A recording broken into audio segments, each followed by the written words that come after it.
Америка, Еуропа тарап ресми түрде соғыс сотын ашып, бейне екінші дүниежүзілік соғыстағы Нюрнберг соғыс соты сияқты соғыс сотын ашып, Путинді ресми түрде сотқа тарту мәселесін қарастырып жатыр. Ал соғыс соты қалай болады? Путин мені соттаңдар деп бара ма? Жоқ, бармайды. Ол деген сөз, енді Еуропа мен Америка Мәскеуге шабуылдауы мүмкін.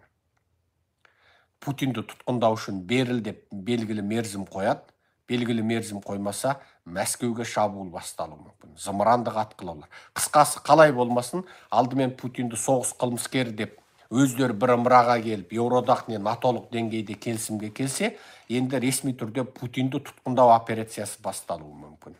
Әрине ол өздігінен беріле қоймайды.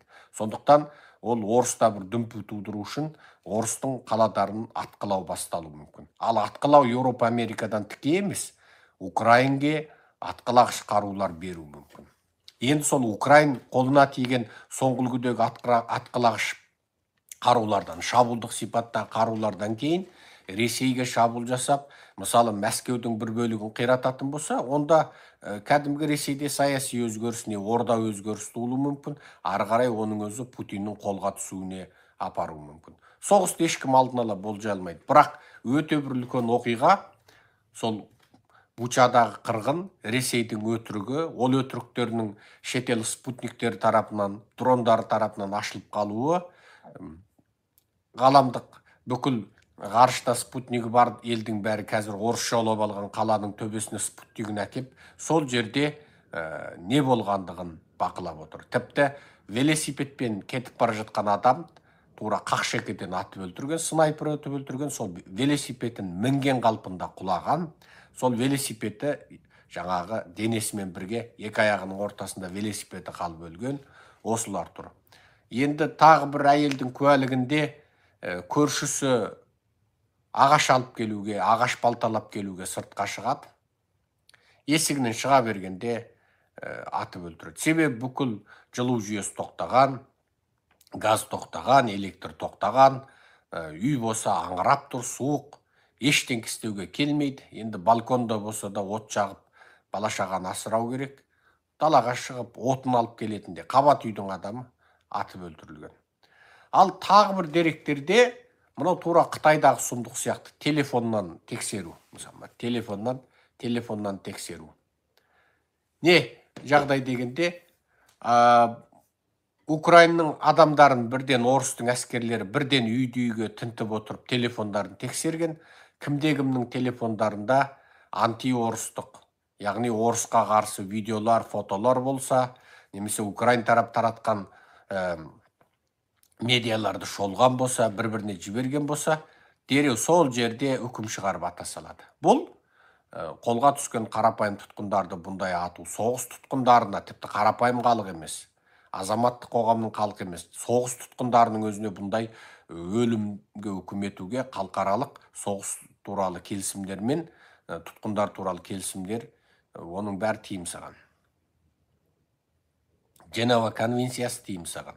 Орыс ешқандай заңға бағынбайтын жабайы, әлі варварлық замандағы, жабайы замандағы жүйе екендігін, армиясының кәдімгі қарақшылық сипатта, бандиттік сипатта екенін, тіпті мынау Ресейдің тасталқан болған тәңкілерінен, өртеніп кеткен тәңкілерінен, анау орыс әскерлерінің сол тәңкінің ішінде сыртына бума қылып қашып бара жатыр ғой, енді олар мынау азат қылынған жерлерден орыс әскер. Соны енді украиндар қуғындап жүріп талқандаған тәңкілерді қарасады. Анау танкі емес, бәленбай бірдеңкені сүйретіп алған жәшіктерді, анау танкінің бір темірлеріне іліп алған, байлап алған, танкінің іші дед қоқыр-қоқысы. Қараса, әйелдер пайдаланатын гигиеналық заттарға дейін сомкадарына салып алған ғой. Сұмдық енді. Тіпті кір жуғыш машинаны танкісіне шандып байлап алған. Кәдімгі кір жуғыш машина бар ғой, стериалка дейміз ғой. Соны жәшігіменен танктеріне байлап алып әкетіп бар жатыр. Неге? Жоқ қой. Айлықтары жоқ. Айлықтың бәрін жаңағы Шойгу ма басқасы жеп алған. Қорғаныс министрі Путин өзі парақор баста, Назарбаев сияқты, кәдімгі Назарбаевтық жүйе қалай, Путиндік жүйе солай. Өзі бастап мемлекеттің ақшасын жымқырып шетел асырады, қол астындағылар асырады.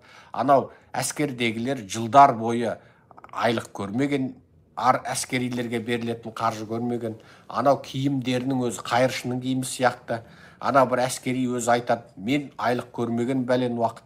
Мен дейді, өзім тамағымды өзім асыраймын дейді әскери бөлімшеде. Адамдар сөйтіп істейді дейді.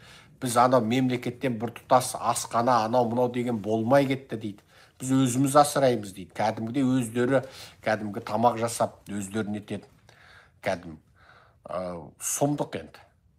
Үйлері ата-анасы сол әйтеу келісім шартпен әскери міндетіңді өтеп келсең болды деп ақша салып тұрады. Мемлекет тамағын, киімін. Үстіндегі киімі әскери қызметке кірген кездегі киімі сол 3 жыл бойы жаңа киім берілмеген. Бұтындағы дамбалына дейін сол үйінен алдырып отырғандығын айтып отыр. Сұмдық енді масқара Ресейдегі коррупция.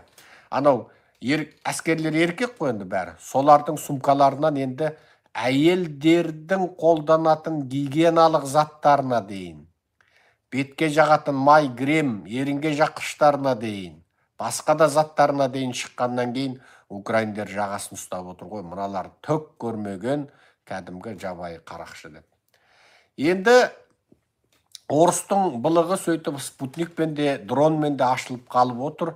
Енді қазір бүкіл батыс осы Бучадағы және Киев маңындағы шағын қалашықтардан, Бушаның маңындағы шағын қалашықтарда қырғыннан кейін, міне Германия 40 орыстың дипломатын қуды, Франция 35-ін қуды, оның артына міне Латвия, Эстония, Испания, Италия деп бүкіл орыстың дипломаттарын қуып жатыр. Яғни сендер адам сияқты бір-бірімізге елші жіберіп, сөйлесетін елдің санатында емес екесіңдер деді. Біз яғни бірін-бірі ел деп таныған деген сөз, кәдімгідей елші жібереді, бір-бірін сыйласады. Сөйтсе бұл орыстың елші атаулысының барлығы шпион болып шыққан ғой. Енді оның барлығын батырлатып бүкіл Еуропа қуып жатыр. Қазірге дейін қуған елдердің саны бір 20-30-ға барды-ау деймін. Оны бүгін анау қуды, бүгін мынау қуды деп ақпарат, оны оқи-оқи біздің де басымыз ауырып кетті. Қысқасы батырлатып қуып жатыр. Батырлатып қуып жатыр.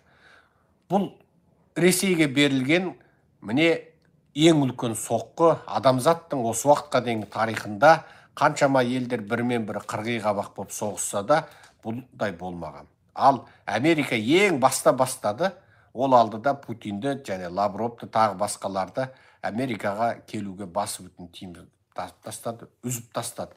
Енді Путин мысалы Біріккен Ұлттар ұйымындағы Нью-Йорктағы бас штабындағы жиналысына да келе алмайды.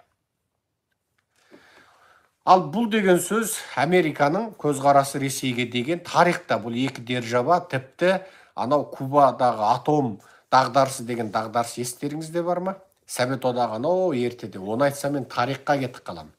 Әлде керексінетіндер астына комментарий жазып, Совет одағы кезіндегі Кубаға атом қаруын орналастыру туралы Совет одағының әлемге масқара болғаны.